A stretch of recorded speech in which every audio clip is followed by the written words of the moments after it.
Manhattan Bank has been serving the Gallatin Valley since 1905. Started by local farmers in order to help grow the agriculture industry, Manhattan Bank has since grown into a full-service bank serving the entire valley. With branches in Manhattan, Churchill, Three Forks, and Bozeman, you're never far from your local bank. As banks are consolidating and changing, Manhattan Bank sets themselves apart through consistency and a small-town banking feel. Come see why we have been in the Valley for well over 100 years. Stop by the new building in Bozeman, see Justin Skillman and Tyler Dosher for your business banking, and Brad Whitmer for your home loans. Go Cats. Member FDIC.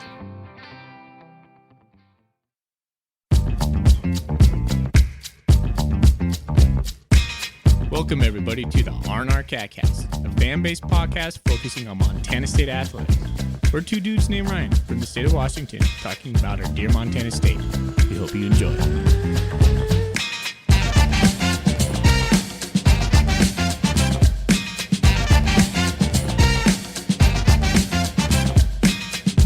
All right, welcome back, Bobcat fans. Thanks for joining us on another episode of the R&R Catcast.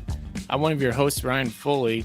He's your bearded host, Ryan Thornburg. We are the Ryans of the R&R Catcast, the Montana State affiliate of the fledgling Big Sky Podcast Network.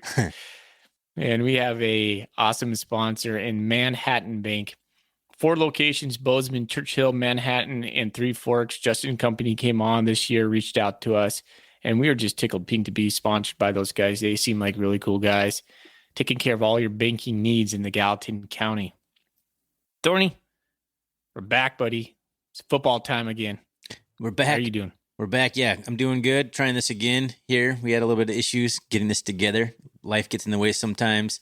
Happy Halloween, everyone out there. This is a Halloween. We're recording this. And Foley, man, you and I need to pour one out for our NFL teams, our poor Super Bowl contending teams. Last year, Super Bowl, the 2 teams that played in the Super Bowl. I can't think of a better way to say that. Goodness. But apparently we're both not going back to the Super Bowl.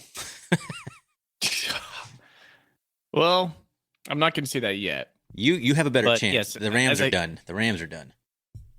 As I sit here with my Joe Burrow jersey, just watching the Bengals get waxed by, again, the Cleveland Browns. It's been kind of Joe Burrow's nemesis over there.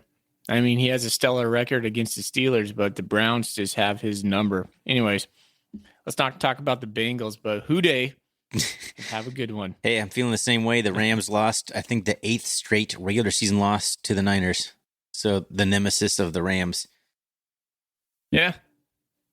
Happens, man. Seems like the Browns play like world beaters against us for some reason. They just love it. I knew it was going to be like, and here I am talking about it. I knew it was going to be a weird game on Monday night in Cleveland on Halloween. I was like, yeah, something's going to happen. All that orange and black and brown. Come on, that's too much Halloween. It was just terrible. No, I'm sorry, man. All right. Well, thanks for joining us, listener. We are 2 fans. We're 2 dads just podcasting about our dear Montana State. So thanks for joining us on this ride that we call the R&R, this epic ride that we do each week. A little bit about the show today. We don't have a game that happened because we just got off the bye. So we'll skip that large chunk, which will probably not shorten this. Let's be honest. We will end up talking just probably the same length as we always do. But we got the FCS stats poll and the Big Sky Power Rankings poll that we'll talk about. We're going to talk about Coach Vigen's presser. He came out today looking dapper as always. He has that little gel in his hair. I'm not a big fan of the little spiky bangs he does. No, it's like the same like the 1950s haircut that people have been rocking forever. Like that's the same situation. That doesn't bother me. It's his bangs. He like fluffs his bangs and he got like little horns in front. Anyways, Coach Vigen, if you listen to this, we love you, but gotta change that little do in the front, man. Just wear a ball cap or something. I'm okay with it. All right. He wears his suits every presser, and which is impressive, but you don't need to do that for me anymore. You can just wear a hoodie. I'd be fine with it. All right. Anyways, we're going to talk about his press conference, not necessarily what he's wearing, but his words and what he said about things like injuries and what they've been working on. he did cover some of that today. We'll go around the big sky. This is going to be a segment that we bring in from our typical night show that we do, their instant reaction show. We want to talk a little bit, honestly, about the Grizzlies. Well, at least I do. So I don't know what Ryan wants to talk about, but we'll cover the games that went around the big sky during our bye week and kind of a little bit, maybe some playoff pictures in there. Some scenario stuff. We might save some of that too, but we'll see where we get. But the lion's share of the show should be on Golden Coolie questions because we got a buttload of Golden Coolie questions. And that's just fine by us because that means you fans are submitting some good stuff out there. You're listening, you're engaging with us, and that's all we can ask for, really. And maybe, just maybe, we might touch on NAU. There is a good chance we probably won't, but there might be. And if not, we will put out a second episode later on this week just for you guys. Yeah, I put that low on the probability list as it's already 9:40 right now. So we'll see. If we blow through the Golden Coolie questions, we blow through the stats polls and all that. But I don't see that happening because you and I are long-winded. We kind of are sometimes. Yeah, that's okay. Although on our instant reaction shows, we keep it really close, man. It is like short. Yeah. It's something weird. I can't figure it out. That's because we don't have a real discussion. We both just kind of bark talking points at each other and just plow through it. Yeah. It works. It works. Okay. Before we do that, we got to talk about what's in our Golden Coolies. What's in your Golden Coolie? Yeah, sucker. Sucker. Nice. Man, I haven't had a chance to go get beer in a while. I'm still drinking Michelob Ultra.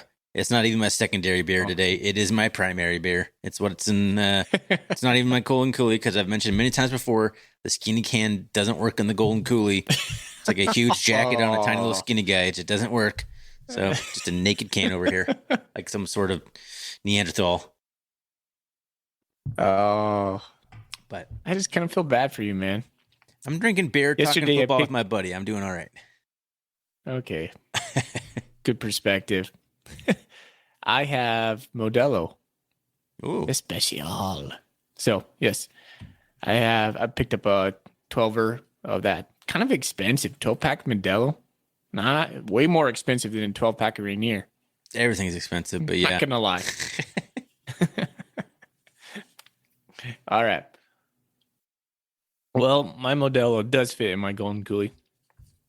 My Golden Coolie's got a lot of good stains on it right now. It's been loved. All right. All of mine. I have multiple. Let's get into. Yeah, I know, right? They've been loved. Okay.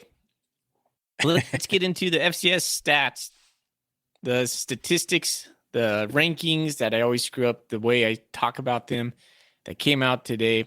South Dakota State's holding number 1. Sacramento State's holding number 2. With the first place Montana vote. State's they got one first place vote. Montana State's still at number 3. North Dakota State's still at number 4. Weber State is tied for 5th with Holy Cross. Kernet Word's number 7.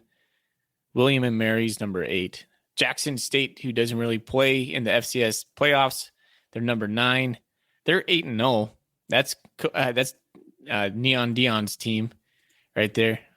Deion Sanders. I called him Neon Dion. There it is. You're dating yourself, but I know what you meant. Yep.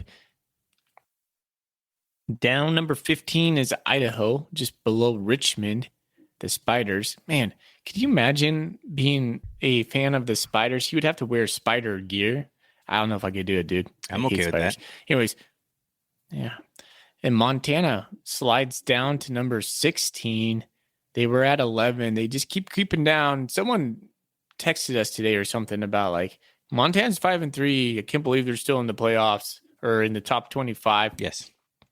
Yeah, Tyler Irwin on Twitter tagged us. He's like, Montana currently sits at 5-3. The 5 wins come against opponents that have a combined 10-30 record. Yet they're still ranked in the top 25. Tagged us.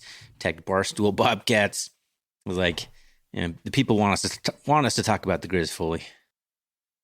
Well, I'll just say, we will, but I'll just say that they should be ranked in the top 25. They are a top 25 team. Yeah, they were once the number 2 team in the nation. So I get what he's saying, but Yeah. I they mean, still deserve it, man. I love watching the Grizz as much as the next guy. Watching them lose. Did I say that? I don't think I said that. I love watching the Grizz lose as much as the next guy. It brings me joy every single time. But objectively, they're still a top 25 team. I mean, you can't bump them out of the top 25. And honestly, if you sat down and compared the top 10 teams and their wins, like it happens every year. Teams that go like 10-1, oftentimes those 10 wins are against teams that don't have a winning record. It just that's typically what happens. The teams consolidate wins, and then there's a bunch of teams that lose, and that's just kind of how it goes. So I know what you're getting at, buddy, and I'm taking immense pleasure in the Grizz losing these games, but they should absolutely be in the top 25. They're still a solid football team because it gets real squirrely down the end of the top 25 in terms of quality of FCS teams. I would say maybe the Grizz are probably still a top 10 team in my book, maybe just outside of it. I mean, it'd be easy to heap on them right now, but the matter of the fact is they've lost to Idaho, which is probably a top 10 team as well. They lost to Sacramento State on the road, and they lost to Weber State as well on the road. As we all are going to talk about next year, the 2023 schedule for the Bobcats is just brutal. So we will have games just like that. Hopefully we'll be on the winning side. However, I'm just trying to make a point that Montana has lost against Sac State Weber. Was it like 5 points or something like that they've lost combined? I don't know, with some like backup that. quarterback player. It's got to be single digits, like 9 total at most. But they could they're very well could be in the same boat we are in. They're really close to being in the same boat we are in right now. I don't see any other teams in the top 25 that have 3 straight losses, though. You're not wrong. At some point, you got to win a game. Yeah. No, they definitely have some deficits, and I'm not saying they don't. We'll get into that here in a moment. Thorny, let's talk about the Big Sky power ranking poll. This is where I could go a little bit harsh on the Grizz. Why don't you take it? But I think we voted exactly the same. What I did, I wrote mine with crayon on a napkin, and I sent it to you in a picture. Oh, is that what that was? I didn't write it down anywhere else. I thought you texted me. Yeah. Yeah, that's what it was. Because you texted me a little bit earlier about it. So anyway. So I kept the Hornets at number 1 because I still think they are number 1, but they're hanging on by a thread. I still think their defense is suspect. Agreed. MSU is number 2. Also suspect. Weber State. Yep. Weber State is number 3. I don't think Weber's offense is as good as I thought it was. So, yeah. Idaho, number 4. Idaho could be number 1, honestly. They are an impressive group, probably all around. Like, they don't show a lot of deficiencies. I put UC Davis. UC Davis is riding hot right now. They are just blazing.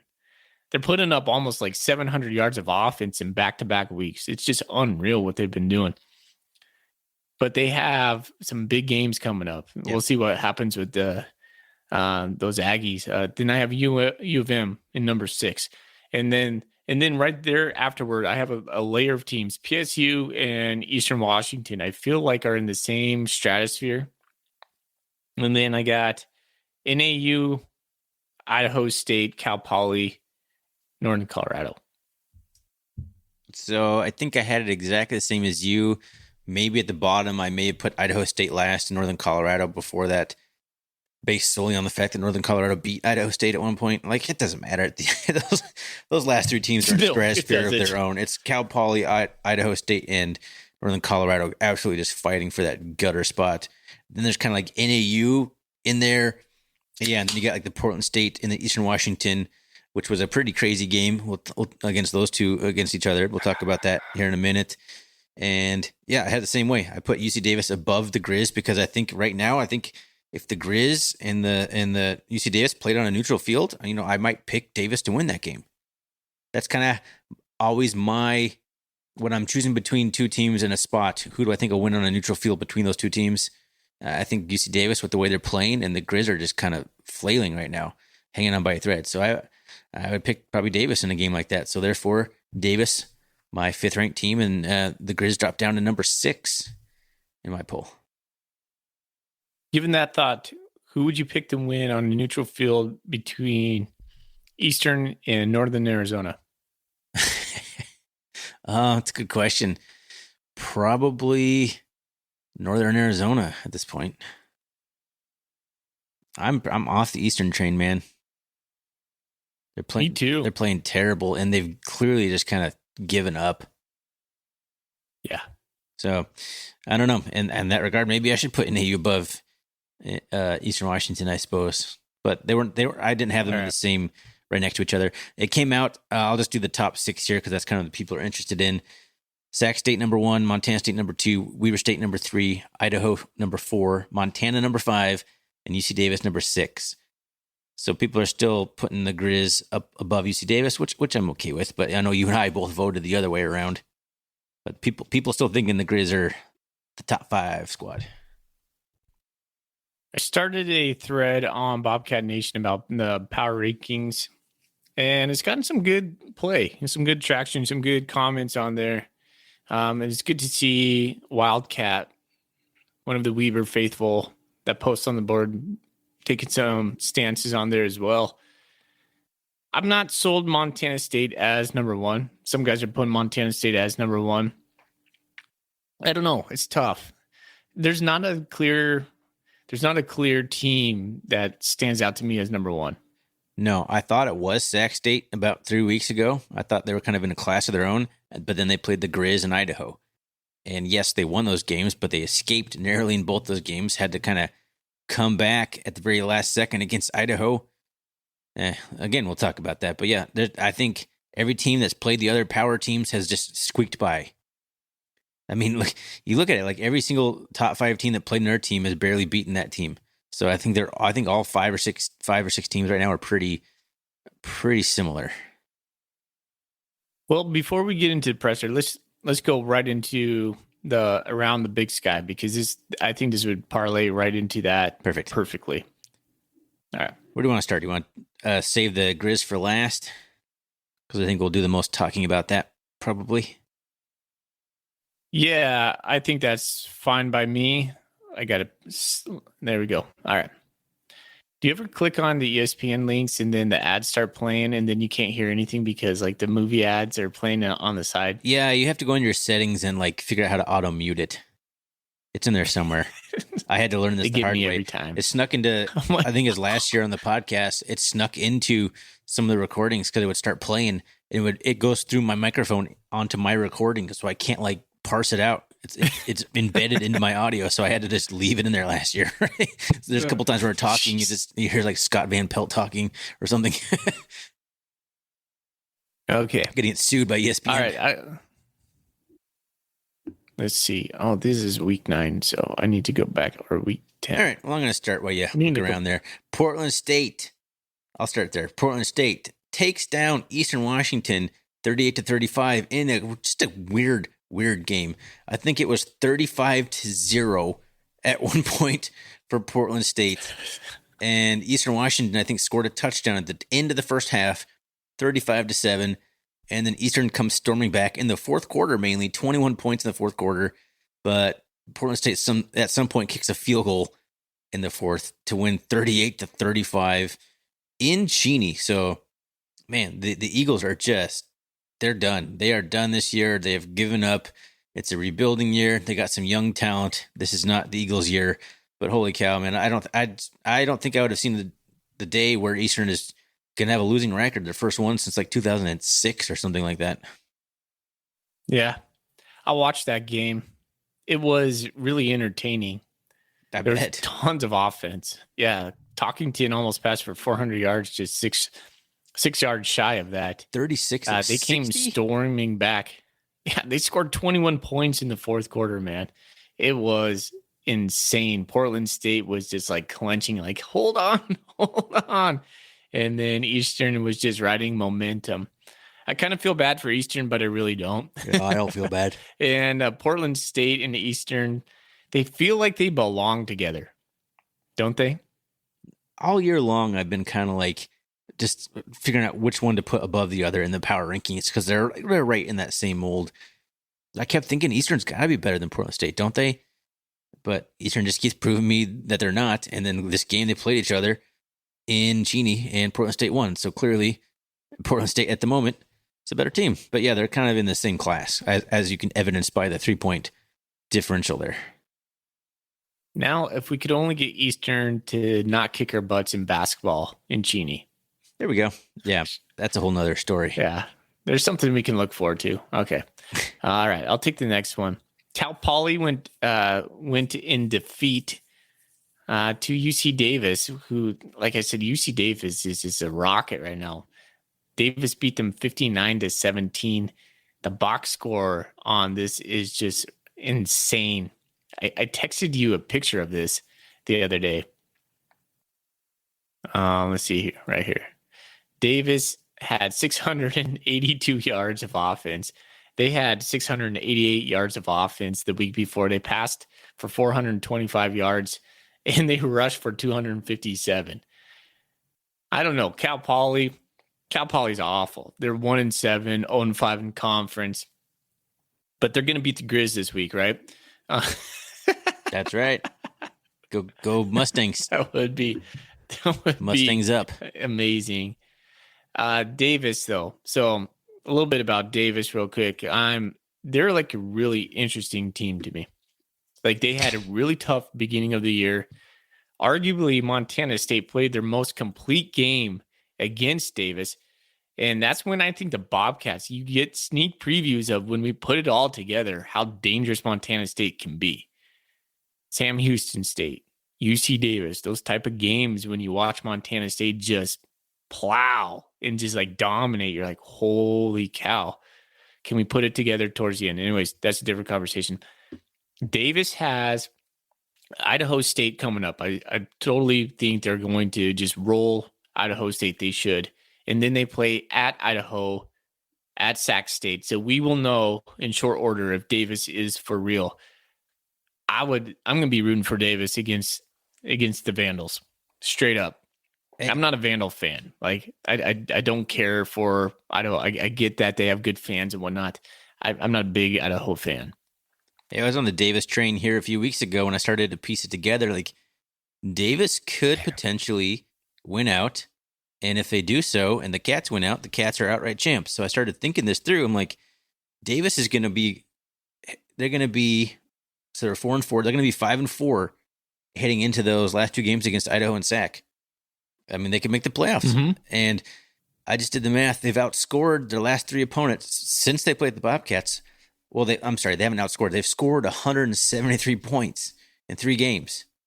It's like an average of 58 points a game. And their opponents have scored a total of 37, 40, 54 points. So 173-54, they've outscored their last 3 opponents. I mean, they got some guys back that didn't have against the Bobcats. They're kind of getting a little bit healthy. They're figuring it out a little bit. I mean, they could go on a tear here then. Obviously, they are on a tear right now. Yeah, they are. Alonzo Gilliam is just having himself a year. Just out of the backfield, just not only carrying the ball, but receiving the ball as well. Amazing stuff. Miles Hastings is having a good year. He's almost up to 2,500 yards. He's still got a couple games to go. Man, impressive. Anyways, I knew this would happen for these guys, but it's good to see it like come to fruition because I was expecting this to happen. They lose to Weber State, lose to us, lose to South Dakota State, lose to Cal, start the year off from 1-5, and now they're just on a tear. But that tier includes wins over Northern Arizona, Northern Colorado, Cal Poly, and now Idaho State. So some caveat right there, right? Yeah. So, presuming Idaho State. All right. In the last game, I guess we got 2 more games to go here. Idaho, Sacramento State. That was kind of a crazy game. I watched parts of it and some highlights afterwards. I mean, Idaho came roaring back there in the fourth quarter. They were down by what was the score at some point? I think it was 24-7, or was it all the way to 24-7 at one point? Yeah, it was. So yeah, 24-7, and then Idaho came back and actually took the lead at one point, 28-24, and it took like a fourth down conversion or something. I don't know. Asher O'Hara had to like do a goal line dive with his reaching over across the goal line to take the lead there at the very end, and Sac State had to hold on at the very end there against Idaho. Had a chance with the ball back. So huge win for Sac State. Idaho looking like they were going to get outclassed, but made a game of it because Giovanni McCoy is a gamer, and I wouldn't count that guy out. He looks like he's going to be a problem in the Big Sky for years. But Sac State able to get the win and move to 8-0 this year, undefeated against everybody, including their FBS game. Sac State still looking like the team to beat, even though they've been squeaking out wins at home.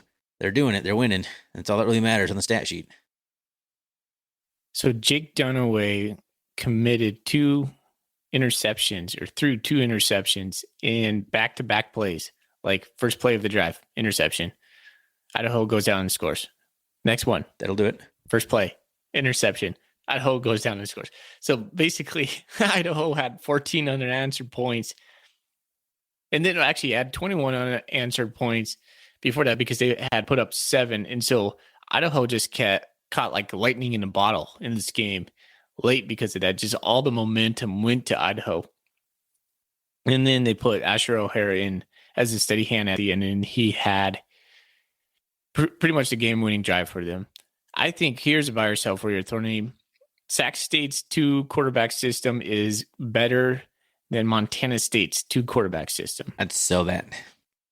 I think the Bobcats are better. Yeah. Because both our guys can throw. Asher O'Hara can't really throw the ball. He's a senior. I think Jake's a senior as well. And I think neither one of them are as good at running the ball. Dunaway's probably a better thrower than all of them.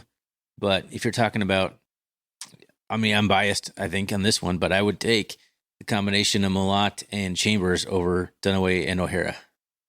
Because they're just much more likely to house it, to score from anywhere on the field. They have Troy Taylor, who runs an amazing offense over there. And then Cameron Scatabo is probably the best running back in the Big Sky this year. He's unreal. The way that guy runs is fantastic to watch. It's amazing. He is like a bigger Danny Woodhead. And I hate to say that as a Bobcat fan. It's just bringing back the pain. If you're an old enough Bobcat fan, you know exactly what I'm talking about, the Danny Woodhead game. But yeah, he runs possessed. And what did he have in this game? He had 15 or 17 carries for, oh man, I lost my stat sheet. 134. Yeah, 134 more yards, which puts him first place at 123 yards per game in the Big Sky Conference, ahead of only Ulonzo Gilliam. I feel like the quarterbacks aren't really standing out this year in terms of compiling stats. I'm almost wondering if the offensive MVP race is going to be between Cameron Scatabo and Ulonzo Gilliam. It might as well be. Those guys deserve it. Gilliam was the preseason offensive player of the year, I believe, if I remember correctly. But I mean, one thing about Gilliam that I like a little bit better than Scatabo is Gilliam catches the ball as well as runs the ball. And Scatabo, I haven't seen him as much as that dual threat running back. Yeah, I could see that. I could see that. But that might be the only thing that Gilliam has over Scatabo. Scatabo, whatever. It's Halloween. Scatabo. Right. Dad joke. Sorry, everybody. Okay, let's get into the final game. Weber State, Montana. The bill of last week. Weber State pulls out the win 24-21 over in Ogden, putting the Grizz on a 3-game skid. Chris Brown, man, let's talk Grizzly football right now. I don't think Chris Brown is as bad as Grizz fans say he is. Serious? They're roasting that guy. He throws a decent ball. He's got no help, I don't think. I don't know. Yeah. No one's making plays for him. Like, I keep hearing Grizz fans and Grizz media pump up their wide receivers, and Cole Grossman and Mitch Roberts are good, but they're good when they have, like, I don't know. They're not guys that are getting open and helping out their quarterback. They're guys who excel with a good quarterback throwing them the ball. I don't know. Chris Brown ain't it. Don't get me wrong. Like, Chris Brown's not the guy moving forward, but he's just getting roasted, and I just don't think he's quite that bad. Weber State's defense is really good. The Bobcats somehow, some way shredded them, but no one else has shredded them at all.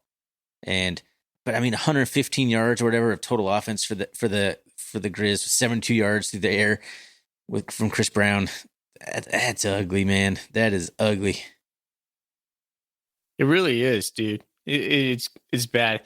The critique on the Grizzlies I have is they have no offensive identity. Like, tell me one thing they do well on offense. I couldn't tell you. And if they find something, they go away from it, which is the weirdest thing. So they put Junior Bergen back there running the Wildcat. A couple of plays I saw, he was doing pretty good. I was like, my thought was, why don't they just make him the next Tommy Millott? He was a quarterback in high school over at, was he from Billings? Yeah, Billings West or something. I don't remember. Yeah. No, you'd still go with Chris Brown. So I don't know, man. 10 for 17 for completions with 72 yards, 114 yards total. That's terrible. Absolutely terrible, especially when you basically split the difference on time of possession and rushing attempts. They had 38 rushing attempts. They averaged 1.1 yards per rush. Well, the Grizzlies' offense is just, it's going to hold them back until they figure it out. But the thing is, I don't think they're willing to change what they're trying to do. And what they're trying to do is the mantra of the Grizzlies. They tried to out tough you, out hustle you, out whatever you, but they're not changing. They're not adapting. It's just weird to watch them. No. So what happens when that doesn't work? No, well, they lose. They do lose. Yeah, they get punched in the mouth. Like, they're used to doing the punching, and then when they get counter punched, they kind of don't know what to do anymore. All right, but I think the Grizz, well, they're gonna the staff, real quick here on Chris Brown. The staff hasn't done Chris Brown any favors. I'm looking at the stat sheet. 12 rushes. I don't know if they were all planned rushes, but Chris Brown should not be rushing the ball 12 times in any football game. He is not a scrambler. I saw him doing some RPO stuff and keeping the ball. I'm like, what are you doing, man? I think they just kind of saw what the Cats did successfully, and they're like, we got Chris Brown. I bet he could probably do some of that stuff. No, he can't. Like, you got to work with what Chris Brown can do. That's part of being a good coaching staff, and what I appreciate so much about Taylor Housewright is he can come up with a game plan to suit the strength of the personnel that he has available for that game. The Grizz cannot. It's constantly trying to, like, fit a, square peg in a round hole. That's all it is. It feels just forced and awkward, and it was ugly football game. And yet here, the Grizz almost came back and won this game. Yeah. Well, Malik Flowers had a 100-yard. Yeah, but that's not abnormal for them, though. The special teams for the Grizz continue to make plays and keep them in football games. I don't think they need their offense to do a whole lot. If they can have a guy like Lucas Johnson who's serviceable, that's why they're a top 10 team. If they don't have a guy who can be serviceable at quarterback, they're barely a top 25 team. They need a better offense. Absolutely need a better offense. Like, I kind of disagree with you. Like, if they're going to make any kind of noise in the playoffs, win a national championship, they're not doing it with that offense. They might be able to do it with that defense, but not with that offense. And so that's kind of where they're at. Their defense is still an elite defense, although I do see some chinks in the armor in the defense. I feel like teams are starting to figure them out, either that or they're getting just kind of tired. I'm not sure what it is, but that max effort, 80% blitz, 3x3 defense that they run, pressure from all different angles. It's fun to watch, but it doesn't seem as impenetrable as I've seen in the last couple of weeks. What Weber put up on them on rushing? I clicked off of it because I wanted to do a deep dive on Lucas Johnson, for crying out loud. Why are we talking so much about the Grizz? Let's see where the stats go. 192 yards of rushing on the Grizz. Almost 200, Bill. But it's only 3.8 yards per rush, though, which is not that great. Yeah. I mean, they had a long rush. They had a long touchdown. One of those ones, it was like probably 42 yards. So, but still, that's becoming a little bit of a norm that I'm starting to see. I don't know. Yep. No, the Grizz have some soul searching to do, but they're still a dangerous team. You know, we're going to talk about the Grizzlies coming up in the next couple of weeks because we're coming up on the Cat Grizz. A very dangerous team, a hungry team. We'll see what happens. They got 2 home games against 2 weak opponents, so they'll likely be coming into Cat Grizz on a little bit of momentum. Some kind of storyline we'll talk about for sure. Interesting intersection for Cat Grizz this year. The Cats will be coming off of 2 lesser opponents, quote unquote, as road games, and they'll be coming back home. And then the Grizz will be coming off 2 lesser 2 opponents at home and then going on the road for Cat Grizz. So it'll be an interesting, there could be a couple of freight trains colliding in Bozeman at the end of the year. All right. Also, still not sad to see the Grizz lose 3 games in a row. No. Let's make it 4, Cal Poly. Come on, let's go Mustangs. Bo Baldwin. All right, Bo Baldwin. Get it done, buddy. Win a Big Sky game, please. Well, they beat somebody, didn't they? Man. No, well, they beat someone, but it was like first game. Oh, just San Diego. Okay, like never mind. I thought they had a conference win, but nope. San Diego. Nope, just the Toreros. Toreros. All right, 37 minutes in, and we haven't even hit on the Coolies. Yeah, let's talk Golden Coolies. We'll house this. Let's talk about the Grizzlies. All right, so we pretty much got a kind of a random smattering of questions. I have not organized them into any discernible order. Do we just want to start picking them out at random and then going, or do you want to go down the list in order that I have it in the document? Yes.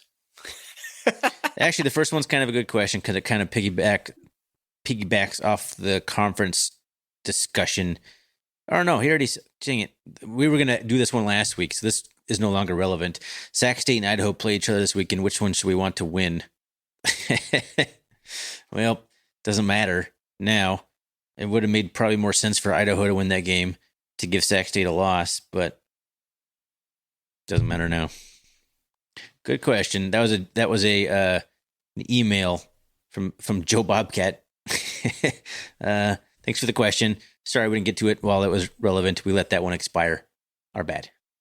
All right, let's go down to our friend Roger Fisher.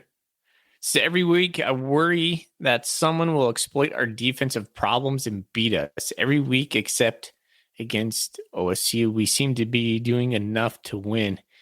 Is this defense running its way it's intended? Why do we keep winning despite major defensive errors? Will this catch up to us eventually? Yes. I think it will catch up to eventually. Like in some ways, we've been fortunate to win some of the games, or at least keep teams off the board more than they could have otherwise.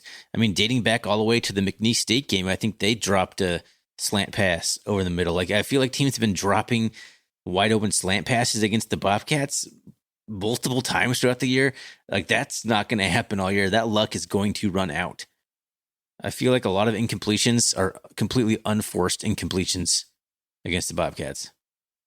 So I think that... Well, we do get Ryland Ort back. We do. This week. That's going to be huge. I don't know how much he's going to factor into game one, shaking some rust off and all that stuff, but I think that's going to be a big help, but I don't expect it to magically fix our woes. But it should help a lot, at least in limiting big plays, because Ort's a better tackler and maybe sees the field a little bit better, but I'm not sure he's going to do a whole lot when Simeon Woodard's getting beat on a slant over the middle. I'm not sure what Ryland Ort's going to do to help that situation. It's a good point. I think the thing that makes our defensive woes go away is how elite our offense is this year. Second in the Big Sky in points per game. We're rolling, straight rolling. Montana State can. Here's another thing to think about, man. I think our defensive line is quietly getting markedly better. I started looking at the emergence of a guy like Kenneth Iden, seeing Schmidt and Valdez figure out their spots a little bit better. It means one thing just to get in the backfield, but sometimes you don't need to do that.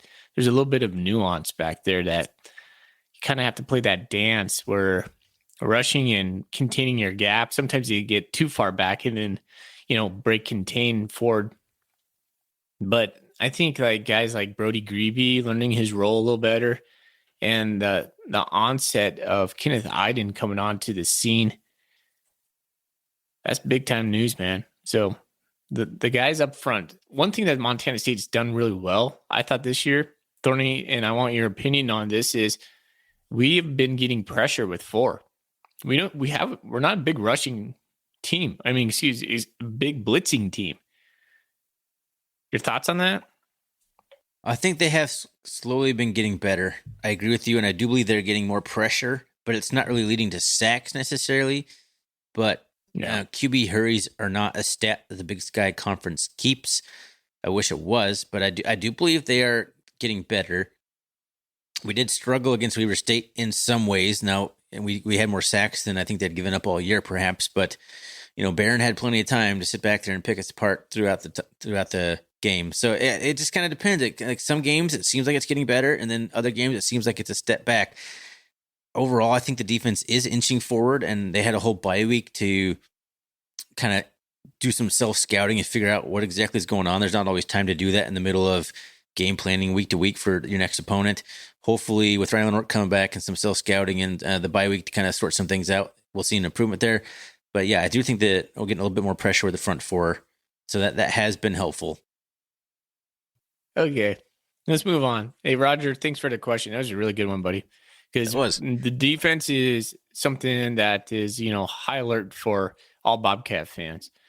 All right, moving on. Montana GCG 1979 asks, how is the R&R confidence in Tommy as QB1 right now?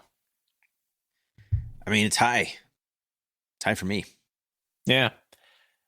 Coach Vegan talked about him today. Somebody asked a question in his presser, and Coach Vegan talked about the passing game slowing down for him. His running ability is becoming better, knowing when to run, where to hit the runs. Everything about Tommy Malot's getting better, according to Coach Vegan right now, the way he operates as our quarterback. He played awesome against Weber. I was worried. We talked about that. I'm pretty high on Tommy again. So he's looked pretty better. Wishy-washy. Yeah, he looked better than he did in the beginning of the season. And he never looked bad by any stretch, but I think we were all just kind of waiting to see, like, was that playoff run an anomaly, or is that really kind of what Malott can do? And if he can, when can he get back to it? I kind of felt like that Weber State game was the first time I felt like there it is. There is the Tommy Malott that we all saw in the playoffs last year that we hoped would come back this year.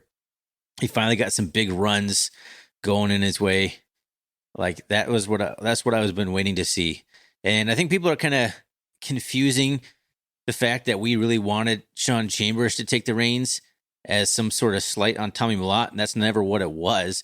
We just liked the way Sean Chambers was playing, and we didn't want to mess with it, I think, more than anything. But I'm very confident in Tommy Malott. At this point, he's proven that he is still very capable, if not an all-conference caliber type guy running the ship right now. So it's a great situation to be in where we have two good quality quarterbacks that I'm confident can win football games against quality opponents. Gotta love that, the fact that he has all that experience, and that is really what it comes down to. That's why he's getting better. The volume of snaps you've seen. All right. Good question. That's a good question. Yeah. Yeah, because I know we've kind of talked a little bit on and off about how we feel about the quarterback situation, but I think Tommy put a big emphasis on his performance with Weber. Okay. Our buddy on Instagram, Adam Hegland, asked us, with all the transfers from the spring, who's done the best at their new spot and has their performance shown the depth that MSU has internally? Let's list off the transfers. We got Ravi Alston, Reddy Short, Clevan Thomas. Mm-hmm. Is that it? Well, Drew Polidor. I'm just trying to think of starters off the top of my head, main contributors at the moment. I think everyone else was already here, right? I mean, Sean Chambers. That's the one. I mean, it's got to be Sean Chambers then. That's the easy answer now that we've worked through it there. And yeah, I think it has shown the depth because Reddy Short was splitting time. I don't know. I don't know how to answer the depth portion of it, I guess. But I think Sean Chambers is easily the who's done the best. I would agree with that. Yeah, pretty easy. Is Omar Agabedian, is he a transfer? I guess he would technically be a transfer because he's from like Air Force Prep or whatever. Yeah. I've never fully understood what prep schools are, but was not high school, but he was not college. So whatever that means, but he'd be someone who's surprised.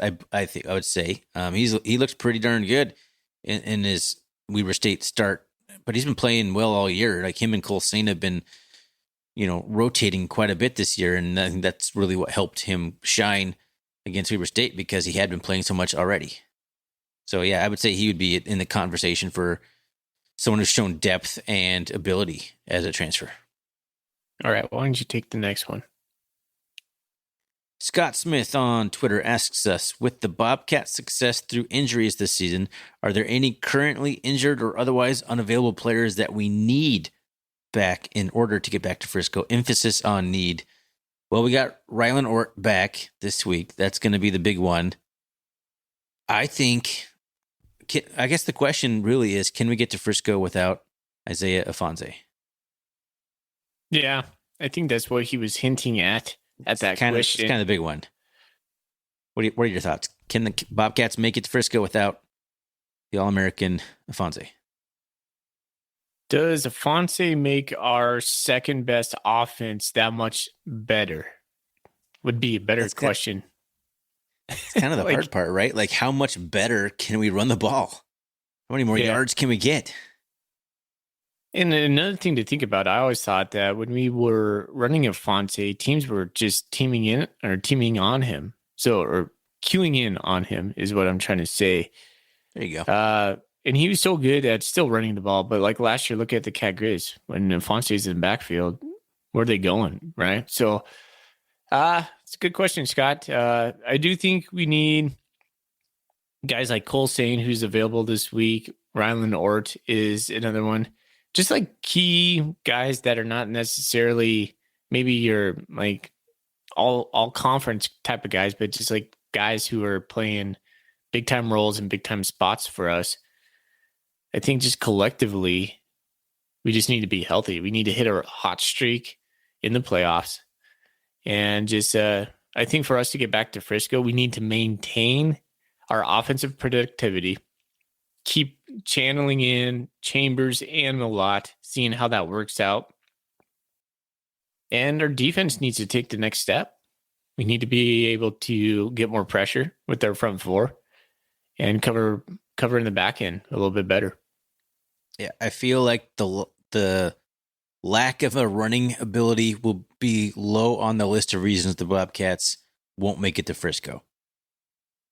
Although I do think Afonso would be a great complementary piece to the offense because we're doing so good on the outside zone read stuff that with the offensive line, who may not be as good blocking on the interior, Isaiah Afonso doesn't need interior blocking. So that would be the complementary piece because he can just plow up the middle and get his own yards. He's like the guy in basketball who can get his own shot. That's what Afonso can do. He can make his own holes. He will find whatever little tiny hole is there and plow through it. And if he's not clean through it, he'll plow and drag the pile 5 yards forward. And I think he'd be such a complementary piece to all the skill and the speed that we have attacking the edges right now. So that he would be a huge addition. Another guy that just jumps to my mind, though, and I haven't heard him talked about very much. He was day one starter last year, Kyle Rigg, along the defensive line. Our defensive line depth has been okay, but if we had a guy like Kyle Rigg on that second unit, I think that would be hugely beneficial for a playoff run to Frisco. Yeah. Jahari Martin might be coming back. Well, 3 weeks would be best case scenario. I don't know. What do you think, Scott? Do you think we can get back to Frisco? Thorny, do you think we could get back to Frisco? I do. I don't think I thought that at the beginning of the year. Even though I predicted us to go 9-2, I still felt like that was more a product of kind of how the schedule laid itself out than the fact that the Cats were like a national championship caliber team. But at this point, I'm feeling pretty damn good about that. I'm loving what I'm seeing this year, man. Like the defense, I've kind of learned to accept the defense may not be as good, but our point differential is like the best in the Big Sky. Like we're winning by the most amount of points against teams. So yeah, you're giving them more points, but we're scoring way more points. So is the lack of defense what's going to hold us back? I'm not sure it is. That won't be beat mentality Kyle Cotta talked about. Love it. Hey, piggyback on that question, Brooke says on Twitter, at this point, is there any reason for Afonso not to take the injury red shirt? I'm kind of with you, Brooke. I think he should, but I don't think they are. I think the plan is they're going to play him. I don't think, if I was a betting man, I don't think Afonso wants to come back to Montana State next year. And that's I disagree with that. I mean, he's graduated, man. Like, not everybody wants to spend 6 years in college. Like, if he does want to play next year, absolutely. I think you just save him. Be year 5 for him. Yeah, the point is he's graduated. So, I mean, not everyone wants to hang around. If he does, great. For some reason, I've just got a feeling that he's been beat up. He's had a lot of injury in his career. I think he might just want to call it done. I'm not necessarily high on the Afonso NFL train as some guys are on Bobcat Nation. I'm not sure he's a NFL guy. I just don't think he has that speed that you need in the NFL. So I'm not sure he's going to save his body to try out in the NFL. Maybe he will, but I mean, then so you're saying like he basically doesn't have the desire to come back and play football one more year. Potentially, yeah. Ah, man, I like so disagree with that. Like 100% disagree with that. So do you think that he'd want to play 5 games and call it a career? I'm not sure. So that's what I'm thinking. He's going to take. It's weird. I don't know. I've never talked to the man. It's it's all speculation Frisco, on my part. Yeah, it is. So what do? Do you play him on the 4th game? So if you map out Frisco and go 4 games back, is that when you start playing him? You play him at Cat Grizz. You see who your first round opponent is. If it's a team you're feeling pretty good about that you can beat with the guys that you got not named as Isaiah Afonso, you hold him out that game, and then he's got 3 more games, aka all the way to Frisco, and then you redshirt him anyway. Yeah. Imagine a guy running for like 220 yards in the national championship game, but he was redshirting. Jeez, I don't know. Whatever he does, I hope it's whatever is best for him. Yeah, like I mean that's the end of it. Yeah. All right, that's good discussion on Afonso, but I'm looking at the time, we're running into about an hour right here, and we got a ton of Golden Coolie questions. We haven't even touched NAU. Thorny, I think we leave the back half of these Golden Coolie questions for our second episode. I think that would be good discussion, especially when we are not recapping a game. That will give us a lot to talk about, plus NAU, which means we have to pick a Golden Coolie winner for tonight. What do you think? Sounds good. I vote for our buddy Roger Fisher with the dapper Twitter profile picture. He does have a nice coiffed beard. A little bit better than yours, bro. Yeah, so I was just going to say it's almost as good as mine. But congratulations, Roger. Roger! Yeah. There you go. Yeah. My kids are sleeping, so I can't clap too loud. I shouldn't clap Yeah. so loud. All But right. congratulations. Congratulations. And I want to clarify, people have told us plenty of times now when we say that we want to keep things under an hour, people are like, don't let that time format hold you back. It's 10:30 p.m., people. It's not so much that it's an hour. It's the fact that it's 10:30. We could go on and on if this was like 8 p.m., but it's not 8 p.m. It's 10:30 at night. And we both got to work tomorrow. So that is a good spot to quit, I suppose. Anything else you want to say here before I do our little fancy outro?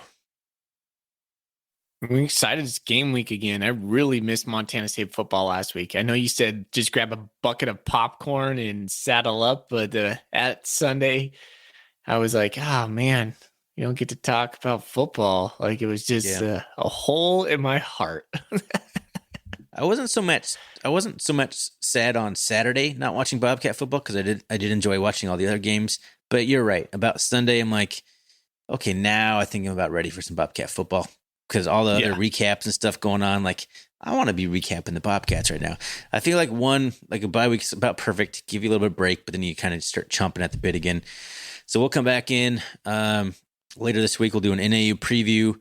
We'll answer the rest of the Golden Coolie questions we have. And I think we'll talk some playoff scenarios. I mean, there's a whole lot to talk about in this week that isn't related to a game the Bobcats had. So I think that's kind of what we'll do for the next episode. Thanks, everyone, for listening. I keep saying that. Every time I say that, it doesn't make any sense. Thanks, everyone, for listening to the Bobcats. Okay, I'm crashing harder. Thanks, everyone, for listening to the R&R Catcast. Thanks to Manhattan Bank for being our thanks sponsor. You can find us on the web at rrcatcast.com. Shoot us an email, rrcatcast@gmail.com. Keep those Golden Coolie questions coming. You'll have a couple days to get us some more. For the next batch of them, we'll answer on the next episode. And fully, let's get out of here, man, with a happy, spooktacular Go Cats. Go Cats. Go Cats.